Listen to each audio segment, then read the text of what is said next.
જો મને ક્યાંક રસોઈ કરવાનું મન ન થતું હોય અથવા શાક રોટલી બનાવવાનો કંટાળો આવતો હોય ને, આ જ રેસીપી બનાવું છું. એના સિવાય બીજી કોઈ રેસીપી બનાવતી નથી, કેમ કે આ રેસીપી ફટાફટ બનીને તૈયાર થઈ જાય છે. આ રેસીપી એટલી જોરદાર બનીને તૈયાર થઈ જશે ને કે ઘરના બધાની તો ફેવરિટ બની જશે.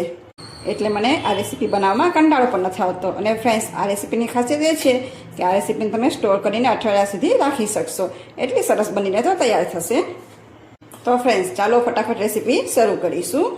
તો ફ્રેન્ડ્સ, આજની રેસીપી શરૂ કરવા માટે આપણે સૌપ્રથમ ખાંડણી લઈશું. તેમાં આપણે 5 થી 6 નંગ લસણની કળી એડ કરીશું. સાથે એડ કરીશું આદુનો ટુકડો.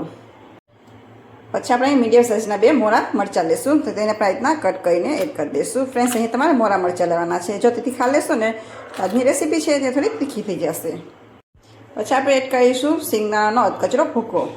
અહીં જો તમારી પાસે જો કાચા સિંગદાણા આખા હોય તો પણ તમે એડ કરી શકો છો. પછી આપણે થોડાક મીઠા લીમડાના પાન લઈશું.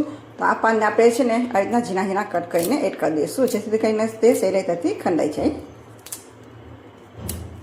તો ફ્રેન્ડ્સ, આપણે આને ખાંડીને અધકચરી પેસ્ટ તૈયાર કરી લઈશું. અહીં આપણે એકદમ ઝીણો નથી ખાંડવાના અને થોડુંક અધકચરું જ રાખવાનું છે. તો ફ્રેન્ડ્સ, તમે જોશો કે આપણા મરચાંને છે તે સરસ એવું ખંડાઈ ગયું છે. તો આપણે અહીં મરચાં આદુને આવી રીતના અધકચરા ખાંડવાના છે. તમે જોઈ શકશો, નજીકથી બતાવીશ. તો ફ્રેન્ડ્સ, આને આપણે થોડીક વાર સાઈડ પર રાખી લઈશું ને એક વાસણ લેશું. તો આપણે તેમાં એક નાનો વાટકો ઘઉંનો ઝીણો લોટ લઈશું. આપણે જે રેગ્યુલર રોટલીમાં લેતા હોય ને એ જ લેવાનો છે. અને એ જ વાટકામાંથી આપણે એક વાટકા જેટલો, એટલે કે એક નાના વાટકા જેટલો ઘઉંનો કરકરો લોટ લેશું. અને સાથે 1 ચમચી જેટલો આપણે રવો એડ કરીશું, એટલે કે સૂજી એડ કરીશું. તો ફ્રેન્ડ્સ, હવે પહેલાં આ બધાને સરસ મિક્સ કરી લઈશું. પછી આપણે તેમાં મસાલાને બધું એડ કરીશું. તો બંને લોટ મિક્સ થઈ ગયા છે. તો આપણે તેમાં જે પેસ્ટ બનાવી હતી તે એડ કરી દઈશું. પછી આપણે એડ કરીશું લીલું લસણ. જો ફ્રેન્ડ્સ, તમારી પાસે ના હોય તો તમે તેને સ્કીપ પણ કરી શકો છો. જો તમે લસણ ડુંગળી ના ખાતા હોય ને તો તમે લસણને સ્કીપ પણ કરી શકો છો. પછી એડ કરીશું લીલા ધાણા. પછી આપણે એડ કરીશું 1 ચમચી ચીલી ફ્લેક્સ. ફ્રેન્ડ્સ, અહીં આપણે ચીલી ફ્લેક્સ એડ કરવાના હતા એટલે મેં અહીં 2 મોરા મરચાં લીધા છે. હવે આપણે તેમાં મસાલા કરી લઈશું. તેમાં લઈશું અડધી ચમચી હળદર પાવડર, અડધી ચમચી ધાણા જીરું પાવડર. પછી એડ કરીશું અડધી ચમચી લાલ મરચું પાવડર. પછી આપણે એડ કરીશું અડધી ચમચી આખું જીરું. અને ફ્રેન્ડ્સ, પછી આપણે એડ કરીશું સ્વાદ પ્રમાણે નમક. નમક તમે તમારા સ્વાદ અનુસાર વધુ ઓછું કરી શકો છો. પછી આપણે મોણ માટે 1 મોટો ચમચો તેલ એડ કરીશું. હવે બધો હાથેથી હલાવીને સરસ એવું મિક્સ કરી દઈશું. ફ્રેન્ડ્સ, હજી આપણે અમુક વસ્તુ એવી એડ કરીશું ને જેથી કરીને આપણે મસાલા ભાખરી છે તે એકદમ ચટપટીને સ્પાઇસી બનશે. તો આપણે હાથેથી સરસ એવું પહેલાં રીતના ચોળી લેવાનું છે. તો ફ્રેન્ડ્સ, તમે જોશો કે બધું સરસ એવું મિક્સ થઈ ગયું છે.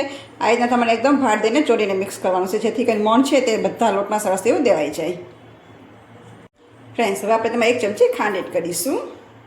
અને સાથે એડ કરીશું અડધા ફડા લીંબુનો રસ. ફક્ત આપણે જેટલા મસાલા એડ કર્યા છે ને તેનું બેલેન્સ જળવાઈ રહે એટલા માટે મેં ખાંડ એડ કરી છે. અહીં જો તમને ગળ્યું પસંદ ના હોય તો તમે ખાંડને સ્કીપ પણ કરી શકો છો. પણ ફ્રેન્ડ્સ, એટલી ખાંડ છે તો આપણે એટલા લોટમાં તમને ગળાશનો અનુભવ નહીં થાય.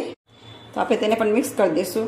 હવે થોડું થોડું પાણી એડ કરતા જઈશું અને ભાખરીનો લોટ આપણે તૈયાર કરીએ છીએ એ રીતે બાંધીને તૈયાર કરી લઈશું. અને ફ્રેન્ડ્સ, તમારી પાસે જો ભાખરીનો જાડો લોટ ના હોય તો તેની જગ્યાએ તમે બીજું શું એડ કરી શકો એ જાણવું હોય તો તમારે મારો વિડીયો આગળ જોજો. કેમ કે હું આગળ તમને જણાવીશ કે આપણે તમારી પાસે જો જાડો લોટ ના હોય તો તેની જગ્યાએ તમે શું વસ્તુ એડ કરી શકો છો. તો પહેલાં આપણે પાણી એડ કરતા જઈશું અને લોટ બાંધતા જઈશું. તો ફ્રેન્ડ્સ, તમે જોશો કે આપણે ભાખરીનો સરસ એવો કઠણ લોટ બાંધીને તૈયાર થઈ ગયો છે. આ લોટ આપણે રીતના કઠણ જ રાખવાનો છે, સાવ લૂઝ નથી કરવાનો. જો તમારે લૂઝ થઈ જશે ને તો આપણે રોટલી જેવું થઈ જશે. આપણે ભાખરી બનાવીએ છીએ. તો ફ્રેન્ડ્સ, હવે આમાંથી આપણે એક અડધો લોટ લઈ લઈશું અને તેનો મોટો એવો લુવો વાળી લઈશું. તો અહીં આપણે એવો મોટો એવો લુવો વાળી લઈશું. તો ફ્રેન્ડ્સ, આપણે અહીં મોટી સાઈઝની ભાખરી વણવાના. હું ચોપિંગ બોર્ડ લઉં છું. તો થોડો કોળો લોટ સ્પ્રાઇટ કરી દઈશું. પછી લુવાને રાખી દઈશું. તો આપણે હવે મોટી એવી ભાખરી વણીને તૈયાર કરી લઈશું. ફ્રેન્ડ્સ, અહીં જો તમારી પાસે મોટું ચોપિંગ બોર્ડ ન હોય ને તો તમે પ્લેટફોર્મ પર પણ આ ભાખરીને વણી શકો છો. તો ફ્રેન્ડ્સ, તમે જોશો કે આપણે મોટી સાઇઝની એવી ભાખરી વણીને તૈયાર કરી લીધી છે. આ ભાખરી એકદમ જાડી પણ નહીં અને સાવ પતલી પણ નહીં, એ રીતે આપણે રાખીશું. અને હા ફ્રેન્ડ્સ, આ ભાખરીની જો ચારે બાજુથી કોર ફાટી જાય તો પણ વાંધો નહીં, કેમ કે આપણે તેનો ઉપયોગ નથી કરવાના. તો અહીં હું ધારવાળો એક વાટકો લઉં છું. તેને આપણે પ્રેસ કરીને દબાવી દઈશું, કેમ કે આ રીતના જો તમે ભાખરી બનાવશો ને બધી ભાખરી એક સરખી બનીને તૈયાર થશે. તો આ રીતના આપણે ભાખરી બનાવી લઈશું. તો ફ્રેન્ડ્સ, હવે વધારાનો ભાગ છે તે આપણે દૂર કરી લઈશું અને આનો આપણો ફરી પાછો ઉપયોગ કરી લઈશું. તો ફ્રેન્ડ્સ, આ રીતે આપણે ભાખરી બનાવીને તૈયાર કરી લઈશું. તમે જોઈ શકશો કે આપણી ભાખરી છે તે એકદમ જાડી પણ નથી ને સાવ પતલી પણ નથી, મીડિયમ સાઇઝની આપણે ભાખરી વણીશું. તો આ રીતના આપણે બીજી બધી ભાખરી વણીને તૈયાર કરી લઈશું. તો ફ્રેન્ડ્સ, આપણે એક પેન લઈશું, તેમાં થોડું તેલ એડ કરીશું અને તેલને આપણે ફેલાવી દઈશું. તેલ લગાવવા જાય પછી આપણે તેમાં ભાખરી એડ કરી દઈશું. અહીં તમારે એક સાથે જેટલી ભાખરી સમાય એટલી તમારે એડ કરવાની છે, જેથી કરીને તમને પલટાવવામાં સહેલાઈતા રહે. તો મારે અહીં 4 ભાખરી સમાશે તો હું 4 એડ કરું છું. તો ફ્રેન્ડ્સ, આ ભાખરીને આપણે મીડિયમ ગેસ ઉપર થવા દેવાની છે. ફ્રેન્ડ્સ, 2 મિનિટ જેવું થાય એટલે આપણે ઉપર તેલ લગાવી દઈશું. આ રીતના ફ્રેન્ડ્સ તમે તેલ લગાવીને ભાખરી રાખશો ને તો તમે તેને અઠવાડિયા સુધી સ્ટોર કરીને રાખી શકશો. તો ફ્રેન્ડ્સ, ફરી પાછું 2 મિનિટ જેવું થઈ ગયું છે.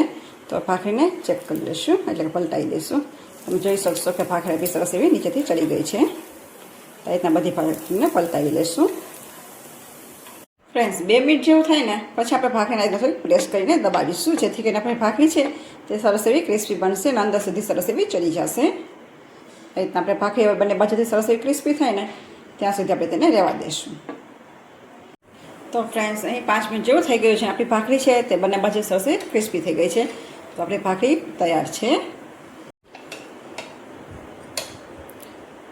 આ ભાખરીને આપણે એક પ્લેટમાં કાઢી લઈશું. આ રીતના બીજી બધી ભાખરી છે તે બનાવીને તૈયાર કરી લઈશું. ફ્રેન્ડ્સ, અહીં તમારે એક વાતનું ખાસ ધ્યાન રાખવાનું છે કે ભાખરી તમારી ક્રિસ્પી થાય પછી જ આપણે તેને લેવાની છે, જેથી કરીને તમે તેને સ્ટોર કરીને રાખી શકો. એકદમ ક્રિસ્પી, ટેસ્ટી, સ્વાદમાં તો લાજવાબ અને જોતાં જ મોંમાં પાણી આવી જાય. તો ફ્રેન્ડ્સ, તૈયાર છે આપણી એકદમ સુપર ટેસ્ટી એવી મસાલા ભાખરી. આ ભાખરી તમે ટમેટા કેચપ સાથે, શેઝવાન સોસ સાથે કે ગરમા ગરમ ચા સાથે ખાઈ શકો છો. ફ્રેન્ડ્સ, આ ભાખરી તમે જો એકવાર બનાવશો ને તો તમારે શાકની પણ જરૂર નહીં પડે. હવે જો તમે કંઈ શાક રોટલી ખાવાનું મન થતું ન હોય ને કંઈ ચટપટું ને સ્પાઇસી ખાવાનું મન થતું હોય ને ફ્રેન્ડ્સ, તો તમે આ ભાખરી બનાવીને ખાઈ શકશો. ફ્રેન્ડ્સ, આ ભાખરીની ખાસિયત એ છે કે તમે આ ભાખરીને અઠવાડિયા સુધી સ્ટોર કરીને રાખી શકો છો. તમારે જો હવે ક્યાંક ટ્રીપ પર જવાનું થાય અથવા તમારા બાળકોને લંચ બોક્સમાં દેવું હોય તો પણ તમે આ ભાખરી બનાવીને રાખી શકો છો. તો ફ્રેન્ડ્સ, તમને આજની મારી રેસીપી કેવી લાગી તે મને કમેન્ટ બોક્સમાં જરૂરથી જણાવજો. અને આપને જો મારી રેસીપી પસંદ આવી હોય તો એક લાઇક કરજો, શેર કરજો અને હેતસ કિચનને સબસ્ક્રાઈબ કરવાનું ના ભૂલતા.